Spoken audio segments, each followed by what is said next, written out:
Commerce Minister denies corruption charges as he appears in a U.S. court. That's our top story in Caribbean Newsline for Thursday, August 23. From the CMC News Center in Bridgetown, I'm Nicole Best. Good evening.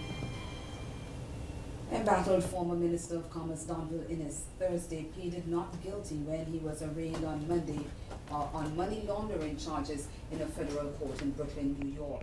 Innes, who was represented by attorney-at-law Garnet Sullivan, was released on the same $50,000 bond that was granted earlier this month.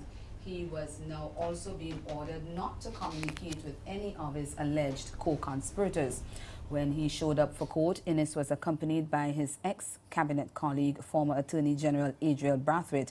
He has been charged with money laundering and conspiracy in relation to his allegedly taking about $36,000 in bribes from high-level executives of an insurance company, later revealed to be the Insurance Corporation of Barbados in 2015 and 2016. U.S. prosecutors allege that Innes used his position as a government minister to help the insurance company secure 2 government contracts, and that he concealed the nature of the bribes by receiving them through a dental company and a bank located in New York under the guise of payments for consultant services. Innes is now permitted He's now permitted to travel to the Southern District of Florida. Prior to Thursday's court hearing, he was only permitted to travel between the Eastern District of New York and Middle District of Florida.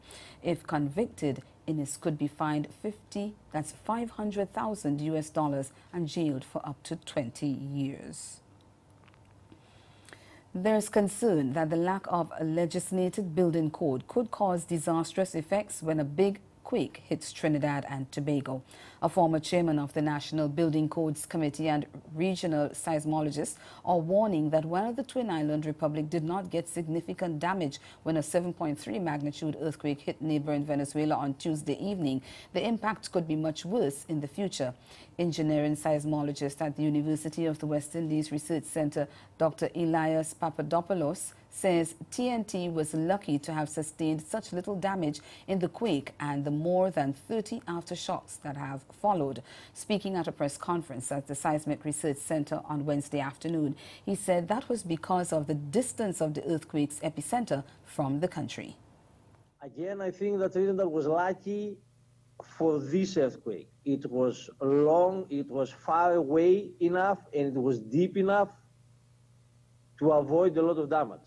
Dr. Latzman's example was very precise. In Haiti, it was the same magnitude, and you had 250,000 people dead. But it was much shallower and much closer.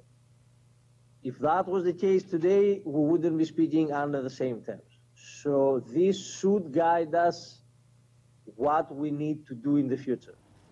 Seismologist Dr. Joan Latchman warned that if the necessary work is not done to bring structures in the country up to scratch to withstand earthquakes, Trinidad and Tobago can expect much more damage in the future. The largest magnitude earthquake that we have had, that we know about, occurred in 1766, and that earthquake was devastating for Trinidad and Venezuela and so on. Significant damage. If we do not address our development as we ought, we can expect that same level of destruction where that earthquake to recur. And that is what we should learn from yesterday's event, and that should urge us to move forward with urgency in putting our measures in place. In fact, former chairman of the National Building Codes Committee, Shayanakaran Lala, has warned that up to 80% of Trinidad and Tobago's infrastructure could be destroyed by a powerful earthquake if enforceable building codes are not put in place. He issued the caution when he appeared on TV6's Morning Edition program on Wednesday.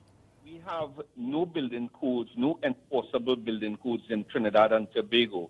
I have heard some engineers indicating that we do have a small building code, but we do not have a small building code that is enforceable.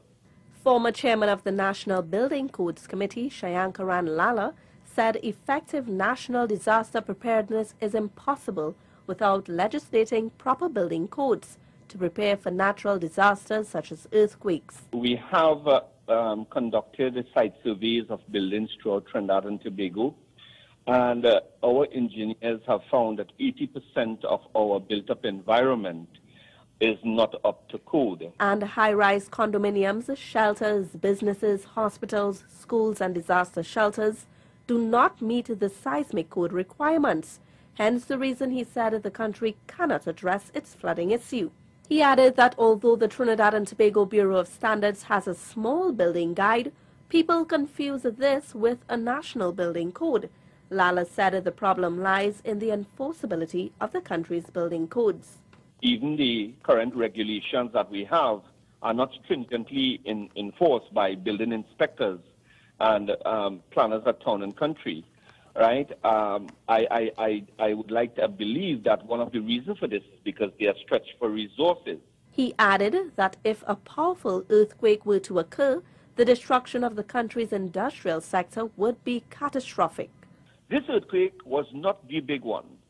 This earthquake, what is characteristic about this earthquake is that it occurred at a depth of 73 meters. So it occurred quite deep under the earth crust. Had that earthquake occurred above 30 meters, we would have seen a lot of damage in Trinidad and Tobago, similar to what we witnessed in Haiti, and we would have probably have a lot of people losing their lives and so on. Mr. Lala said during his tenure as a chairman of the National Building Code Committee, they advocated for adopting the International Building Code for use by law within Trinidad and Tobago. However, he said since their recommendation in 2015, no changes to the laws have been made. I'd like to strongly recommend to the government of Trinidad and Tobago to follow through with the process which we have started under the previous administration in moving forward to adopt the International Code Council Building Code. We have made recommendations for the government of Trinidad and Tobago to adopt the ICC Building Code.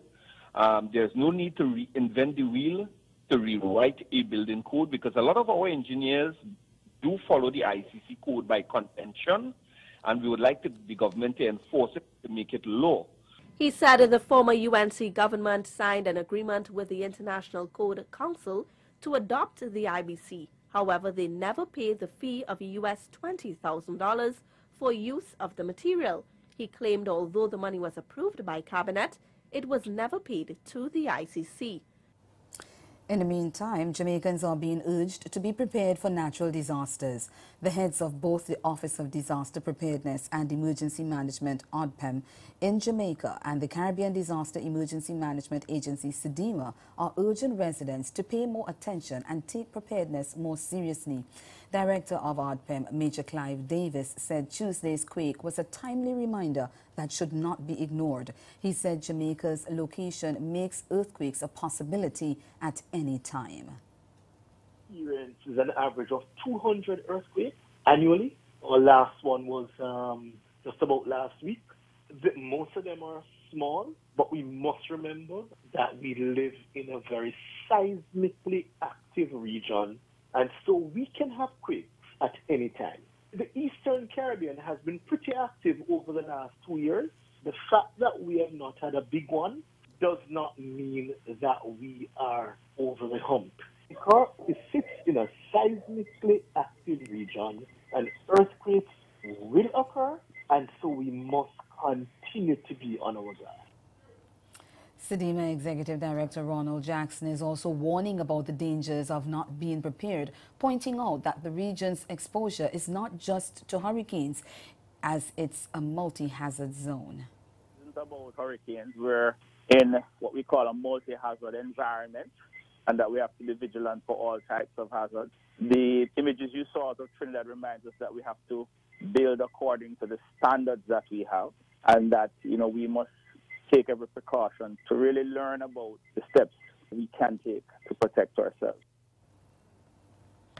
Staying in Jamaica, at least 226 workers have been placed on the breadline after a leading distiller, blender and bottler of rum announced it was closing down 2 of its operations on Wednesday.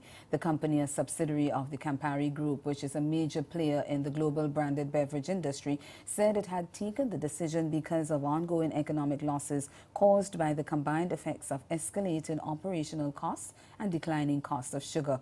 But the chairman, Clement Jimmy Lawrence, told the Gleaner newspaper the decision was not any signal of the company exiting from sugar. He told the newspaper that the company remained committed to the sugarcane industry, as evidenced by its recent multi-million-dollar upgrade of the Joyce Spence Appleton Estate rum experience in St. Elizabeth. And still to come in Caribbean news, 9 Caribbean countries get high ratings for their citizenship by investment program. Stay with us. There's more news after the break. Her passion for what she believes is unmatched. I wanted to get to the point where you can shake me off that perfect piece. She's a book-off radio host, philanthropist, and motivational speaker. And I said, I'm going to write you a check for $10,000, which I'm not. Spirit, soul, and body. To get them some help through the transition. I'm Karita D, and you're listening to Girlfriend Get a Life.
The 5 Caribbean countries with citizenship by investment programs, CIPs, or CBIs as some countries call it, have outstripped their global counterparts in rankings. In its annual publication, Professional Wealth Management, the Financial Times listed Dominica, St. Kitts, Nevis and Grenada as the top 3 performers in terms of the operation of the program. Antigua and Barbuda is in 4th spot, while St. Lucia sits in 5th position. Each country's program was evaluated on 7 pillars: due diligence, freedom of movement, standard of living, minimum investment outlay, ease of processing, citizenship timeline, and mandatory travel or residence. The report said that of the 13 CIP jurisdictions worldwide, Dominica spearheads the industry, scoring perfect marks in 5 of the 7 pillars. Senior Government Counsel Anthony Astafan says that's welcome news. And for the 2nd year in a row, Dominica CBI program has been rated the best. This time, I think the margin or the difference in percentage points between the first, which was Dominica, and the second was quite considerable. That is very good news, and that is testimony to the incredible work being done by the Honorable Prime Minister and the Citizenship by Investment Unit in keeping the program alive and immune from the savage attacks on it by the Leader of the Opposition and others. And in addition to that welcome news is the obvious, incredible and extraordinary benefit to this country of the CBI. When you consider the monies that have been deposited in the Treasury, the monies that are directly raised and funded through the CBI program for the housing of Petite-Savanne and the other constituencies, and when you add the funds being raised through the CBI for the construction of 3 or 4 major hotel projects taking place in the north, and I understand one in Salisbury. You can see that the benefits in terms of financial dollars must be, and this is my good guesstimate, close to $1 billion. In Belize, the main opposition People's United Party, the PUP, says it will allow its members to have a conscience vote in the referendum on whether the country should take its border dispute with Guatemala to the International Court of Justice, the ICJ. The government has set April 10th next year as the date for the referendum, allowing Belizeans to decide on taking the dispute arising from Guatemala's claim to Belize's continental, maritime and insular territories to the ICJ. The Dean Barrow administration is to launch a public awareness campaign in an effort to reach citizens. PUP Chairman Henry Charles Usher said while members of the party will be allowed to vote their consciences, the PUP will continue with its education constituencies. The party leader and the members feel that this is such an important issue, such a personal issue, that most people have taken really a personal view of this matter, that each person can then search his or her conscience and make the proper vote after consulting with their constituents, consulting with the Belizean people, and of course, going to the education campaign, because we want to stress that that campaign is critical so that the Belizean people are aware of both sides of this issue. We also took a position that the government is failing on their part, on their duty to carry out this education campaign. We're at the end of August. This campaign has not started as yet. There are a few commercials we're seeing, but those commercials are not seeing really anything. We want and we're requesting that the government carry out its mandate to educate the Belizean people before the referendum, because we want to make sure that that vote that's done on April 10th is an informed vote, and it's a vote that the Belizean people will feel comfortable with going forward. In April this year, Guatemala conducted its own referendum on the issue, and despite a low turnout, the country voted overwhelmingly in favor of seeking a final settlement from the ICJ. The Economic Commission for Latin America and the Caribbean, ECLAC, is predicting a 1.5% overall economic growth for Latin America and the Caribbean this year. And this is despite an international environment marked by uncertainty and volatility. In its Economic Survey of Latin America and the Caribbean 2018 report, which was launched on Thursday in Mexico City, the organization said the economic growth expected is as a result of a rebound in domestic demand, private consumption, and a slight increase in investment. Antigua and Barbuda is projected to register the highest growth in the Caribbean, more than 4%. ECLAC said the Dominican Republic will lead the wider Latin America and the Caribbean region's growth with increases in gross domestic product GDP of 5.4%, followed by Panama with 5.2%, Paraguay 4.4%, Bolivia 4.3%, Antigua and Barbuda 4.2%, and Chile, Honduras both with 3.9%. And ahead in Newsline Sport, Barbados Tridents beat the odds to record their second win of the CPL. Stay with us. Sport is next. This hurricane tip comes to you compliments the Caribbean Disaster Emergency Management Agency and the Caribbean Media Corporation. Be prepared. During the storm or hurricane warning, shut off gas to avoid leaks and explosions.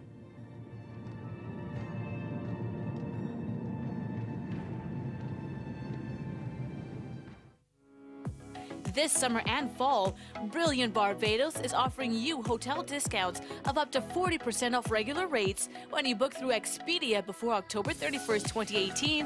Discover our Dine Around program specials at participating restaurants across the island, starting from US $50 per person on 3-course meals.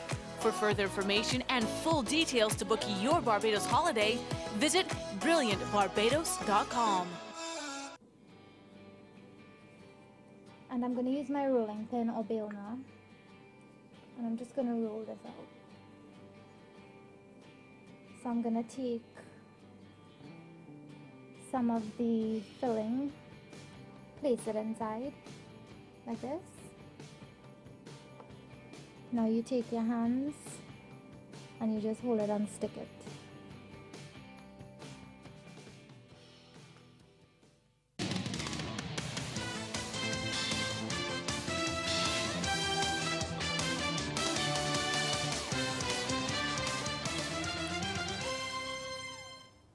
Left arm seamer Raymond Reefer produced a magnificent final over as Barbados Tridents overcame a below-par batting effort and 5 dropped catches to beat Jamaica Tallawahs by 2 runs and to record their second win of the Caribbean Premier League in Florida on Wednesday night. Defending what appeared to be an inadequate 156 at the Central Broward Regional Park Stadium, Tridents seemed headed defeat when the hosts motored to 80 without loss in the 10th over, with openers Johnson Charles stroking a top score of 42 and Glenn Phillips hitting 36. When 3 wickets fell for 20 runs, Ross Taylor and David Miller combined in a half-century stand, which left Tallawahs needing just 9 runs from the last over. But with the odds squarely against Tridents, Reefer kept Taylor scoreless off the 3rd ball and allowed only a single to deep cover off the 4th.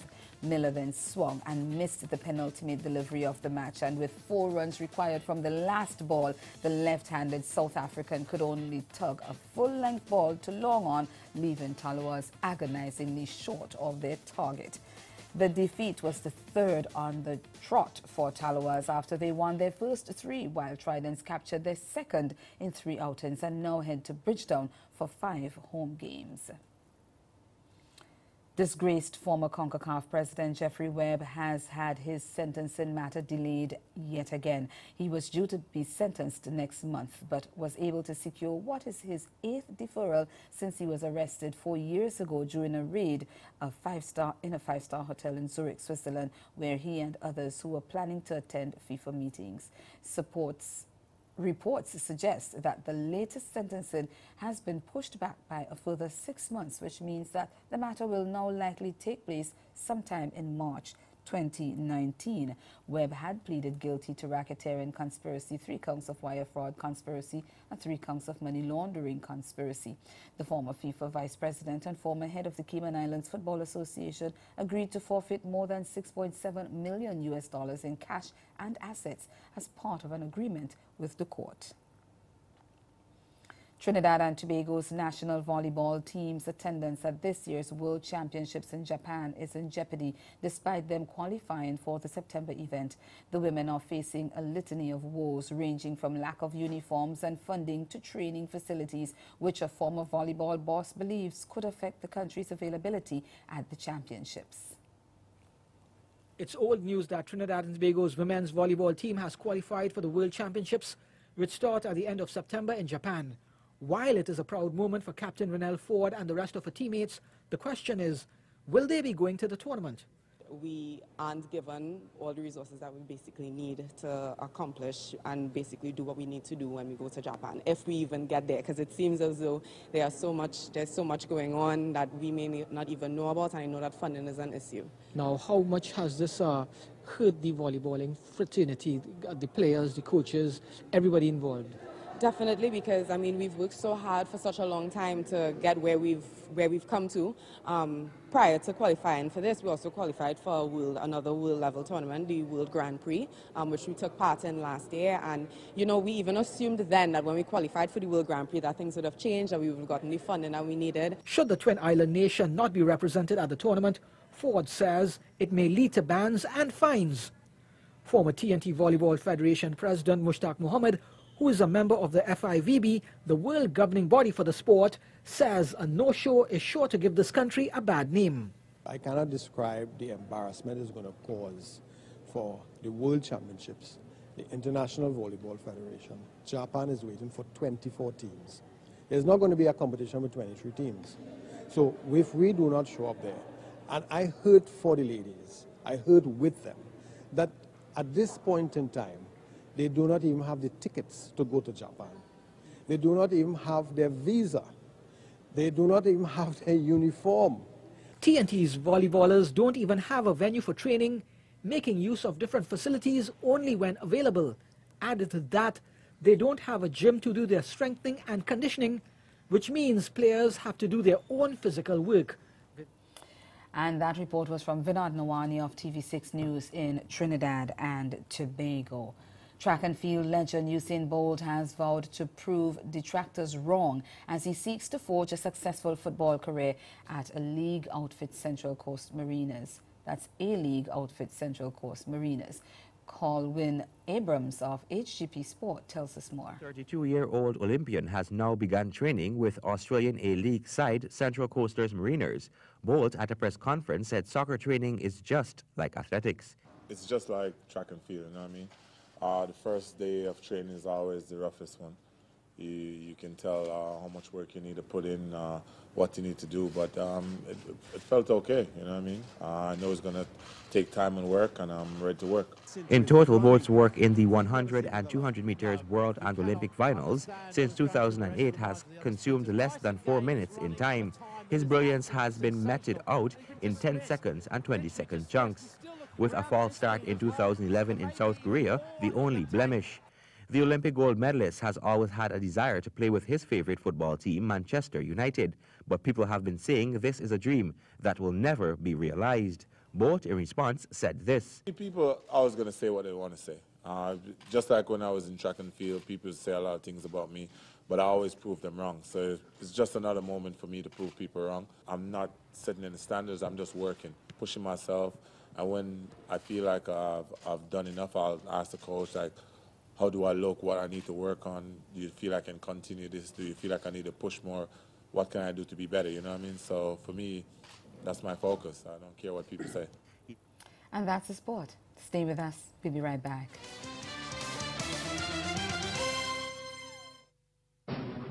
It is quite possible and quite easy, in fact, for unscrupulous people to buy an election and buy and install a government. I do believe that the role of the opposition is not absolutely clear to the public.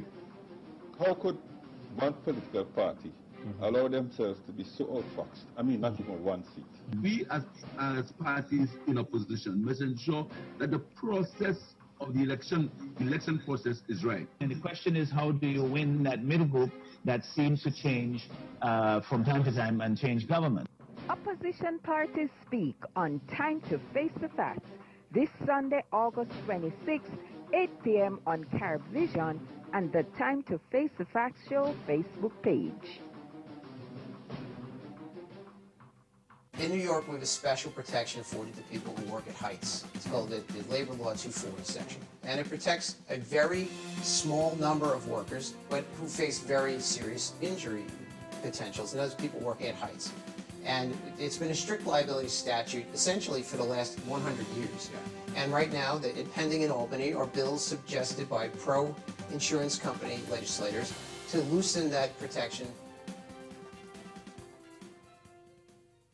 We're proud to be here in Richmond as we bring the first professional volleyball tournament to the city at the Rockets Red Glare Festival, a 3-day event celebrating America's independence. At the event, you can expect to see award-winning food, family activities, craft beer, and of course, professional volleyball. The event concludes with Riverside fireworks over the James River. AY goes on up, one block, and she almost had that.